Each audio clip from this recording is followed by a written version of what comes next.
So hi everyone, today in this video I'm gonna develop another mental model, and in that case gonna be a mental model that is taken from history. So I already expect you to help me by subscribing and afterwards seeing other videos to help you make you a better person.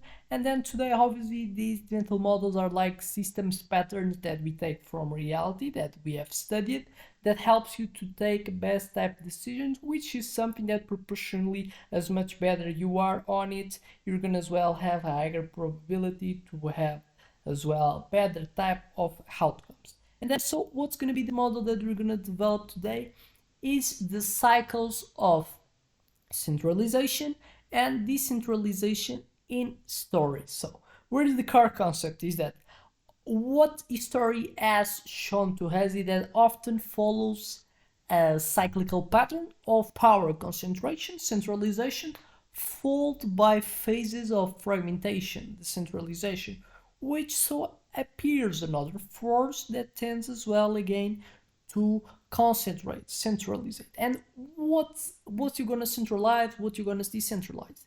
Mainly resources like power, like specific other resources, material, money, whatever it is. What we see is that we have power centralized in one some specific type of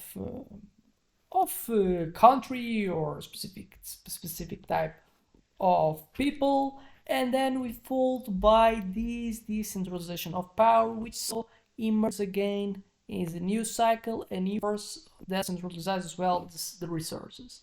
And then so what we have to understand the two concepts: centralization. Authority and resources are concentrated in a central power to ensure stability, efficiency, and cohesion. And then so it's followed on sometimes by decentralization. So the power now starts being distributed among different regions, groups, and then promoting flexibility, adaptation, and sometimes conflicts of interest. So it's a dynamic that happens in history cycles. So in the phases of centralization, we have the rise of central power, governments or empires.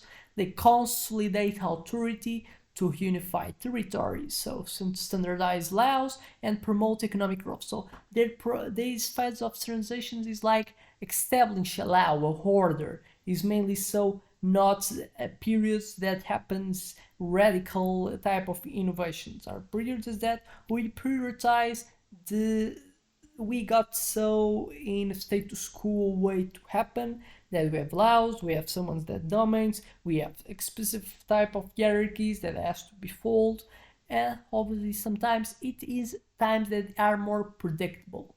But sometimes with this stability and efficiency, we kind of create centralized administration that are not perceived as good in the perception of the main type of people that holds going to be so the ones that are the mid to low in terms of the quality of life. That's what they constitute in the majority of the society.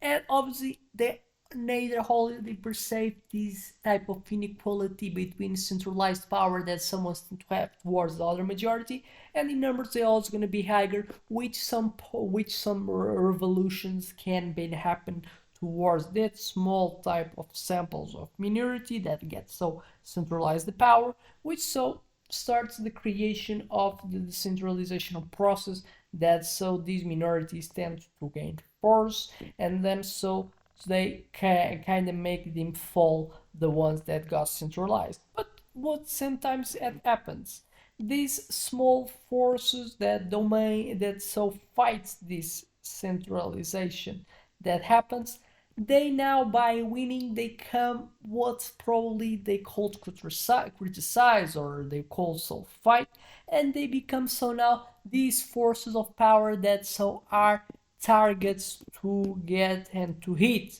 and then so to make them fall again. So what we understand is that centralization is a rise of central power where we prioritize stability and efficiency. So the centralized administration allows for what? Rapid decision making, since it's just the small ones they control the majority of the things, large scale coordination, and they tend to ensure order. And obviously in that times we have so more type of specific predictable environment. So the economy, it kind of will be the most type of thing that we pay attention to. Innovation, we start looking in things that are a bit less like the priorities of the human species, like looking for security, looking for wars can exist, conflicts. In that we're kind of a bit in more secure and peace in terms of fights in them. So we look for the development of the society in levels that are a bit more abstract, so like developing economies, professions, and the type of things that we got common and have built. So the Western civilization, for example. And then so what happens? The phases of decentralization.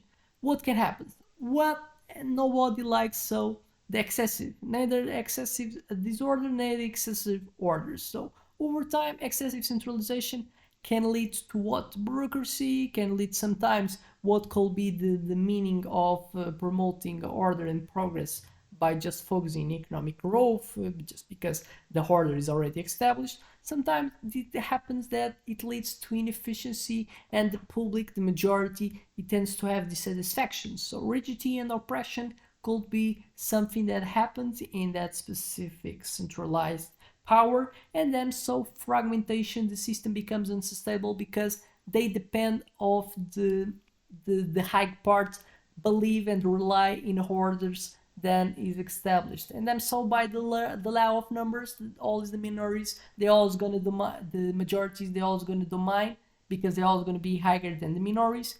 And then so what happens? Happens that these autonomy movements, uprisings, and then so they divide the power. We have for examples the Roman Empire during expansion. Rome centralized power and built extensive administrative system.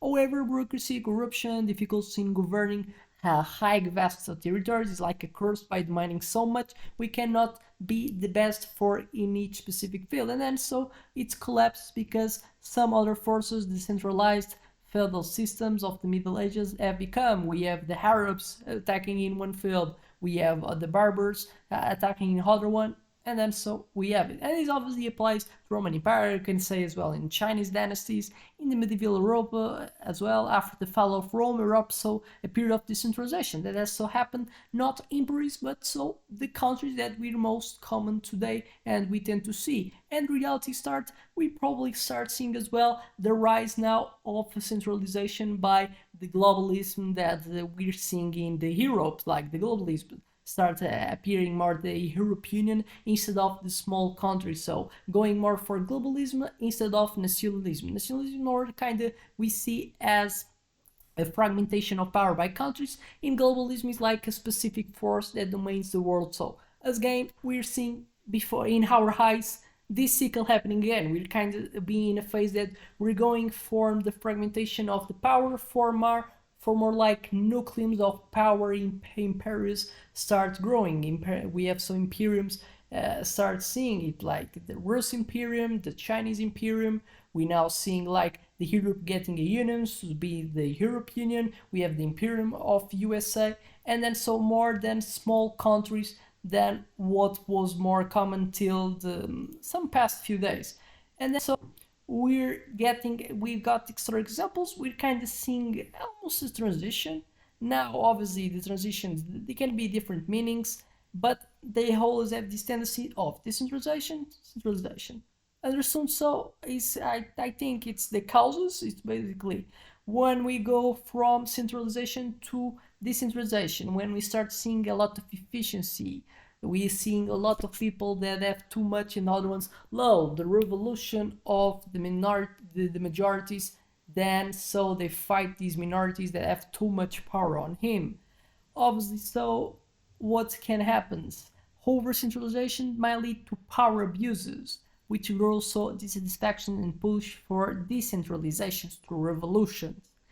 And obviously, we have the internal factors. This is when it happens then so in in one specific group, but obviously we have other more external factors, if we can call that. So external pressures can be invasions that other ones can attack me, So economic crises or natural disasters as well can accelerate the breakdown of centralized systems, because centralized systems are too much ordered, and reality is entropy tend to happen, and the things tend always to go for disorder. It's difficult to control everything, and then so that's why even external pressures, then just like my inefficiency, my inability to manage the people that I got and rule. Sometimes normal things as natural disasters, the invasions that other countries can go for me, can something that can happen. And we have social and technology changes, innovations in communication, transportation, and governance can facilitate the redistribution of power, promoting so decentralizations.